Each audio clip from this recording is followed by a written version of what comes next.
Nosso canal tem como objetivo principal trazer vídeos e materiais para o crescimento de sua fé e comunhão com Deus. Tudo é preparado com muito temor, oração, jejum e estudo sério das Escrituras. Convidamos você a se tornar um patrocinador e cooperador com o verdadeiro Evangelho. Semeie com sua oferta para que possamos produzir mais vídeos e alcançar muito mais vidas para Jesus. Se inscreva em nosso canal, curta e compartilhe os vídeos. Seja um multiplicador das boas novas. Gente querida e amada, é um prazer indescritível estar novamente com você, estudando o livro Uma Vida com Propósitos, do pastor Rick Warren.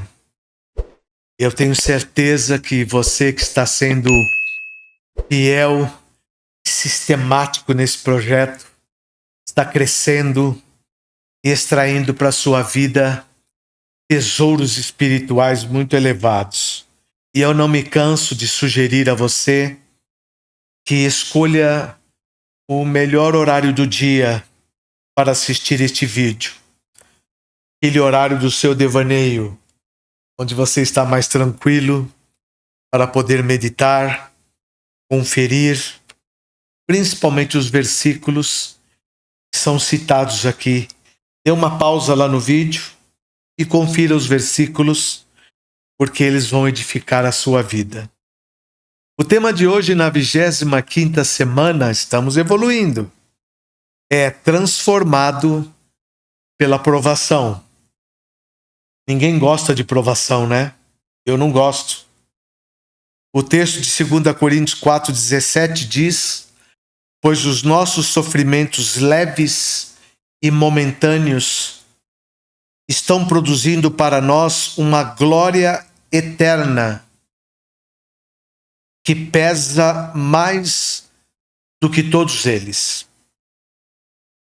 E uma frase poderosa aqui de Madame Guyon, que diz: é o fogo do sofrimento que produz o ouro da santidade. Sofrimento produz santidade. Tenha paciência, portanto, aí na sua provação. Deus tem um propósito por trás de cada adversidade. Ele usa as circunstâncias para desenvolver nosso caráter. Na verdade, ele se utiliza das circunstâncias para nos tornar semelhantes a Jesus. Que coisa linda! Esse é o propósito de Deus e ele foge totalmente à nossa capacidade de raciocínio. A razão é óbvia. Você se defronta com as circunstâncias da vida nas 24 horas do dia. Jesus alertou-nos de que teríamos aflições no mundo. Evangelho de João, capítulo 16, versículo 33. Ninguém está imune à dor ou livre de sofrer.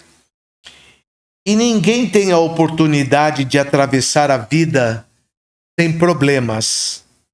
A vida é uma série, uma sequência de problemas.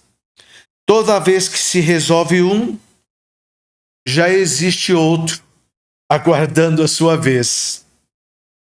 Nem todos são graves, mas todos são importantes para o processo de crescimento que Deus planejou para nós. Pedro disse: queridos amigos, não se assustem, nem se admirem quando vocês passarem pelas provas ardentes que estão por vir, pois não é coisa estranha nem fora do comum o que lhes vai acontecer. 1 Pedro capítulo 4, verso 12. Grife lá esse texto. Escreva esse texto. Memorize esse texto. Deus utiliza os problemas para que você se aproxime dele. A Bíblia diz no Salmo 34, verso 18: O Senhor está perto dos que têm o coração quebrantado.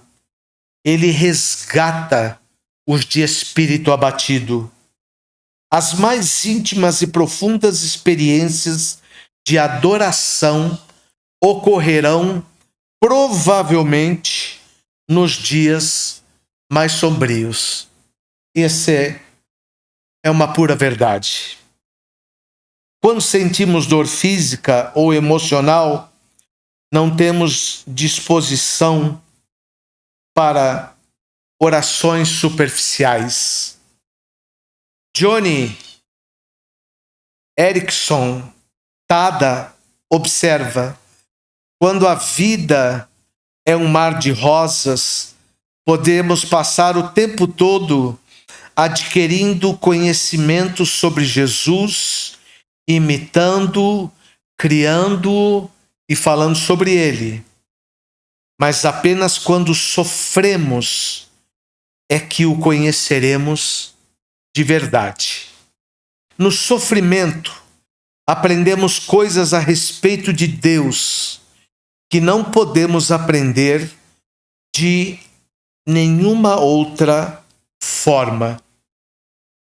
Tudo que ocorre na vida de um filho de Deus é filtrado pelo Pai e ele pretende usar isso para o nosso bem, mesmo que Satanás e outros tensionem usá-lo para o mal. Tudo o que acontece com você tem um significado espiritual. Tudo. Paulo explica: sabemos que Deus determina que tudo coopere para o bem de todos aqueles que amam a Deus e são chamados segundo o propósito que tem para eles. Porque Deus conhecia os seus de antemão e os escolheu para se tornarem semelhantes a seu Filho. Romanos capítulo 8, versos 8 e 29. Compreendendo Romanos 8, 28 e 29. Vivemos num mundo caído. Somente no céu tudo é perfeito da forma que Deus quer. É por isso que somos orientados a orar: seja feita a tua vontade na terra, assim como no céu. Para compreender inteiramente Romanos 8, 28 e 29, você deve examinar frase por frase. Sabemos, é uma certeza que se fundamenta na verdade de que Deus tem pleno controle do universo e ama a todos nós. Glória a Deus por isso. Segunda frase: Deus age. Há um grande projetista por trás de tudo. Nossa vida não é resultado do acaso, do destino ou da sorte. É Deus quem controla o leme. Outra frase: em todas as coisas, o plano de Deus para a sua vida envolve tudo o que acontece com você e comigo, incluindo erros, pecados e mágoas. Também inclui doenças, dívidas, acontecimentos infelizes, divórcio e a morte de pessoas queridas. Deus pode fazer o bem aflorar na pior adversidade. Vou repetir. Deus pode fazer o bem aflorar na pior adversidade. Ele fez isso no Calvário. Os fatos de sua vida agem em conjunto, conforme o plano de Deus. O Calvário é a ilustração da pior coisa que aconteceu a Jesus. Mas lá em Filipenses capítulo de número 2, nós descobrimos que Jesus tem hoje o nome que é sobre todo o nome. Ele é a autoridade máxima do universo. Outra frase, para o bem. Isso não quer dizer que tudo na vida seja bom. Deus converte o mal em bem. O propósito de Deus é maior que nossos problemas, nosso sofrimento e até mesmo nossos pecados. A próxima frase, daqueles que o amam, dos que foram chamados. Essa promessa é somente para os filhos de Deus, não para todos. Todas as coisas contribuem para o mal daqueles que vivem em oposição e desobediência a Deus, insistindo em seguir seu próprio caminho. Última frase, de acordo com o seu propósito. Que propósito é esse? Que sejamos semelhantes, parecidos com o seu Filho Jesus. Edificando um caráter semelhante ao de Cristo. Cada problema é uma oportunidade para a edificação do caráter e, quanto mais difícil a situação, mais o potencial de desenvolvimento dos músculos espirituais e da fibra moral aparecerão. Paulo disse: sabemos que essas tribulações produzem paciência, e a paciência produz caráter. Romanos capítulo 5, versos 3 e 4. O que acontece exteriormente em sua vida não é tão importante quanto o que acontece dentro de você. As circunstâncias da vida são temporárias, mas o caráter é eterno. A Bíblia frequentemente compara as provações ao fogo que refina o metal. Você deve saber que a prata, o ouro se tornam reluzentes e tão lindos à nossa vista, refinados pelo fogo, queimando as impurezas. Pedro diz: essas dificuldades lhe sobrevêm para provar que a sua fé é pura. Essa pureza de fé vale mais do que o ouro. 1 Pedro, capítulo 1, verso 7. Foi feita a seguinte pergunta a um ourives: como você sabe que a prata é pura? Ele respondeu: quando vejo meu reflexo nela. Quando você é refinado pelas provações, as pessoas podem ver o reflexo de Jesus em você. Tiago declara: amigos, quando as lutas e aflições os atingirem em cheio, saibam que isso é um presente especial. Vocês verão como a fé será fortalecida e como terão forças para continuar até o fim. Tiago capítulo 1, verso 2 e 3. A Bíblia diz que Jesus aprendeu a obedecer por meio do sofrimento. Hebreus capítulo 5, versos 8 e 9.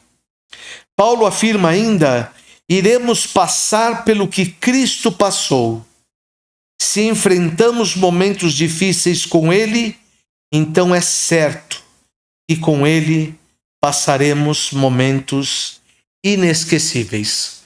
Romanos capítulo 8, versículo 17. Reagindo aos problemas como Jesus reagiria? Primeiro, lembre-se de que o plano de Deus é bom. Ele sabe o que é melhor para você e visa apenas o nosso bem.